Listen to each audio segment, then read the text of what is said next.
Uy! Kumusta kayo guys? Hi! So, ito na yung snow. Yan. So my actual goal is to really go there in the lake to walk and to film this there. But it's so cold. I think it's -18 right now. At wala akong gloves, wala akong toque. Kasi gusto kong ipakita yung bago kong gupit yan, yung bago kong gupit. So, ang lamig. But anyways, congratulations Jerome on your successful concert. Charot. Congratulations on completing the SCE course. Talagang design yan para sa mga elders lang. At talagang sumasakses na naman yung kapatid natin na parang ikaw yung favorite talaga ni Lord. Well, ganun naman talaga sa family, di ba? May mga favorites. Pero favorite ka rin naman namin. So, ikaw na. Kidding aside, bro. Yeah, congratulations on completing the SCE course. Sobrang satisfying niya. And I think it's very important for the elders to study SCE because of course number one, it's a requirement, but number two, it's for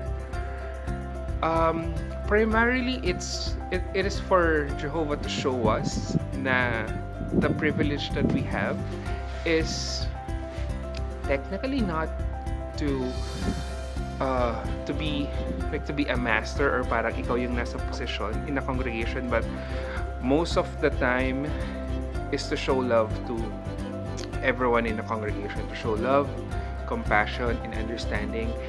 At dun mo marirealize na ikaw ay, yung pagiging elder is a loving provision kay Jehovah.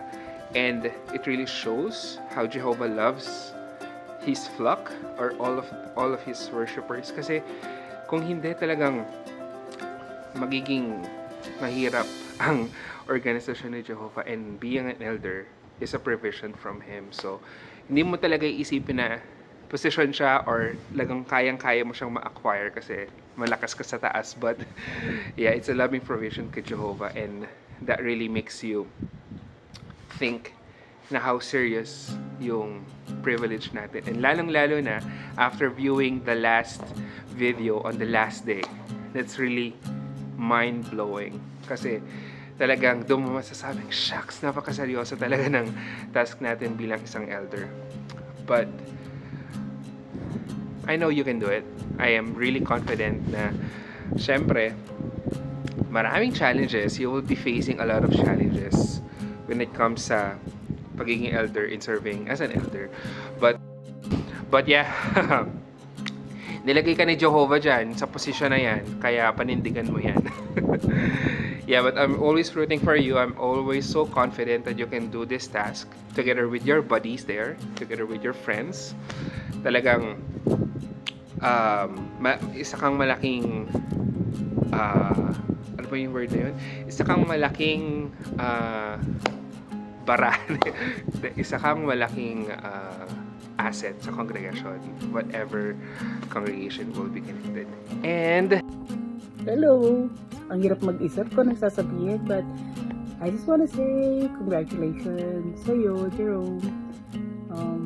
Alam ko na ang dami mga privilege and mga blessings. Sana magamit mo to sa lahat. Lahat ng gusto mong magawa, sana ibigay sa inyo yung Jehovah. Tapos alam ko na napakahusay mo. So, lahat yata ng talent kasi yun eh. Kaya wala akong masabi.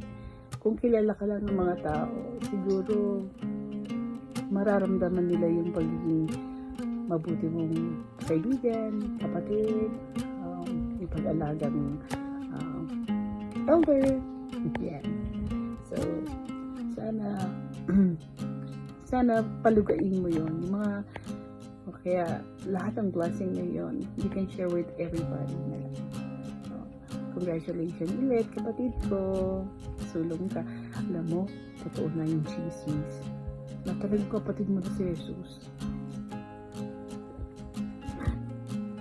Joke namin yun. Okay, bye-bye. Chi, congratulations! Ayan, nag-upgrade ka na naman. Alam ko maraming paggagamitan sa'yo si Jehovah. Kaya enjoy mo lang ang atas mo.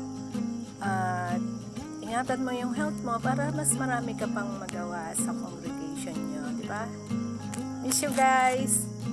Bye. Surprise, Je! Congratulations on your SCE graduation. And I'm really very happy you got that instructions, no? Information from Jehovah. And gaya ng napag-usapan na natin noon, I know na talagang very willing ka na at gusto mo nang gamitin yung knowledge na nakuha mo na para sa inyong mga kapatid sa congregation. Ang scripture na gusto kong i-share sa iyo, and I know na pag-usapan nyo na rin ito sa school, yung Isaiah 32:1 and 2, na dun sinabi kayo magiging mga prinsipe, na sabi hiding place from the wind, no, and like streams of water, no, in a dry place. Ibig sabihin, pagka kinakailangan ng mga kapatid ng refreshment, andyan makakatulong kayo. Pag kinakailangan nila ng kanlungan sa mga times na may problem sila, andyan din kayo. And I know na talagang kakapit mo yan mismo sa buhay mo. Thank you very much for being a very good friend of mine, no, and of many others, and a very good brother, no. Thank you for the brotherhood, and hope to see you soon. Nami-miss ko na rin kayo, mga barkada ko rin dyan sa Pasig, sila Anduin and all. Sige, so take care and enjoy your being an elder by applying also what Jehovah had taught you. Congratulations ulit, ingat lagi, take care. Hi Jerome, congrats sa pag-una mo sa spiritual ng mga tungkulin. Talagang pinapasaya mo ang puso ni Jehovah. Sana ay patuloy kang maging masigla sa spiritual. Nandito lang kami para suportahan yung mga pasya mo. Salamat! Proud kami sa'yo. To my Jerome. Wrong. Thank you, Nak. Salamat. And congratulations. And I always thank Jehovah in allowing me to witness on how you walk in the path of righteousness. I always remembering you when you're very, very thin. And I think that you were just about 4-year-old nung umalis ako, pero tapos bumabalik hanggang sa lumalaki ka. At naiiwan kita syempre, kay Mami Denise. And Denise, thank you very much. Lagi kang kasali sa prayer ko na hindi mo sinukuan si Jerome. Thank you very much. Yung sinabi ni Jehovah kay Daniel, at gusto ko rin sabihin sa'yo. Dito sa Daniel chapter 10 verse 19. Ito, basahin ko na lang sa Tagalog. Sabi rito, 19a. Huwag kang matakot o ikaw na talagang kalugod-lugod. Sa footnote, binanggit doon na, or napakahalaga. Kaya napakahalaga ka kay Jehovah. Sabi niya, sumaiyo nawa ang kapayapaan, magpakatatag ka, oo, magpakatatag ka. Dahil lahat tayo, pwedeng manghina o nanghihina sometimes. Pero kapag inisip natin na si Jehovah ang ating pinaglilingkuran, walang mahina na hindi niya mapapalakas. Kaya maraming salamat sa love mo kay Jehovah, sa love mo sa family mo, sa love mo sa mga tito at tita mo. Thank you. I'm very proud of you. And I always proud of you. I love you. Don't give up. Hello, Jerome. Congratulations. Sinabi dito magpadala daw ako ng message sa'yo. Kaya, eto na ako. Binabati kita. Kitang-kita kung paano mahal na mahal ka talaga ni Jehovah. Kasi binubusog ka niya, no? Sa spiritual. Hindi lang complete meal o faith talaga. Kaya nakikita kung paano pinagpapala ni Jehovah yung mga sagana na binibigay yung sarili nila para siya paglingkuran. At diyan ka dapat talaga na mag-concentrate. Yung spiritual food, hindi yung puro dessert na matatamis, kagaya kagabi. Kasi dapat iniingatan din natin yung sarili natin para mas mahaba pa yung panahon natin na maglingkod para kay Jehovah. Kaya congratulations, iintayin ko na lang na bigyan mo ako ng dessert. Huwag na ikaw, ako na lang. Sa susunod na magkikita tayo. Love you! Hey Romeo! Hey Romeo! The ideal guy. Good evening. Niisip ko lang kung pang ilan ko na to na pagbati sa'yo. Sana tumigil ka na para paulit-ulit lang naman sinasabi natin. Hey Romeo, congrats sa'yo sa pag-graduate mo ng SCE mo. Sana marami kang natutunan at halata naman na talaga nag-i-improve ka na maging elder kasi hindi ka na humihingi ng payo. Kaya mo na yung sarili mo. Hindi mo na kami kinakausap. Kaya mo na siyang isolve sa dami ng mga natututunan mo bilang elder. Pero magandang senyales yun kasi nag-grow ka sa maturity. Ibang-iba ka na talaga mula noong 2019. Saka ng tagumpay. Nakaabot ka na sa rurok ng pagkatutos sa Diyos na Jehovah at talagang pagagamit mo yan sa kongregasyon ninyo, sa dealing ninyo, sa mga kapatid sa inyo, sa pamilya mo, at sa pagkakapit lang talaga. Yung pagkakapit na lang talaga eh. Pero mahusay ka, Je. Alam namin marami ka pa na mararating at matutulungan at mapapasulong ng mga katangian. Sana yung isang kulang na lang sa life mo, yung pagiging Romeo mo, yun na lang talaga ang wish namin na ma-achieve mo. Sana magkaroon ka ng katuwang, kung hindi man gumaling ka na lang sana sa iyong pagkakasakit. Congrats ulit, Jerome. Sana magkita na tayo soonest at i-celebrate natin yung graduation mo. Bye-bye! Ito na.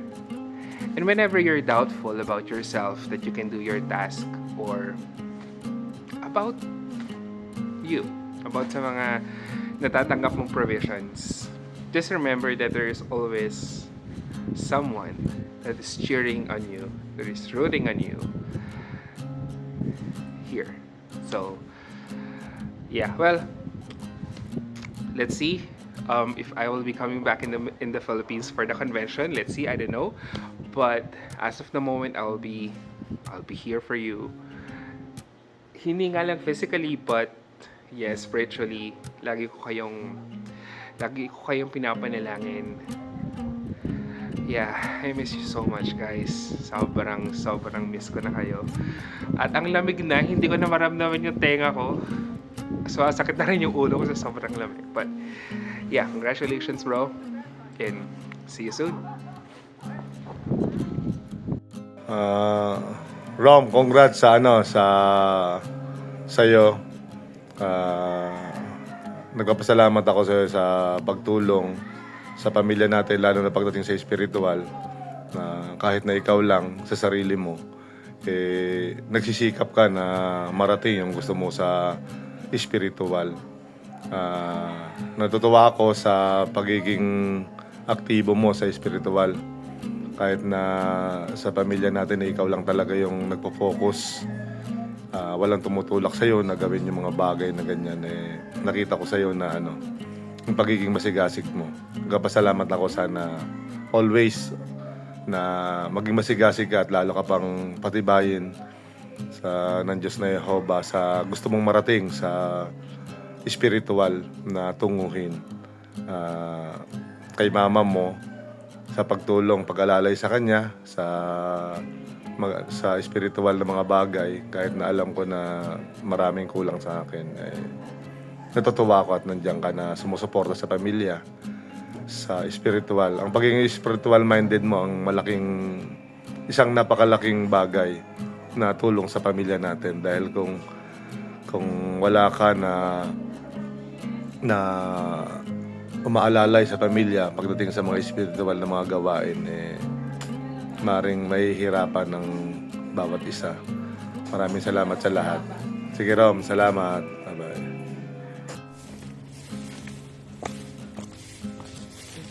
Ma, si Jerome daw, graduate na ng ECE.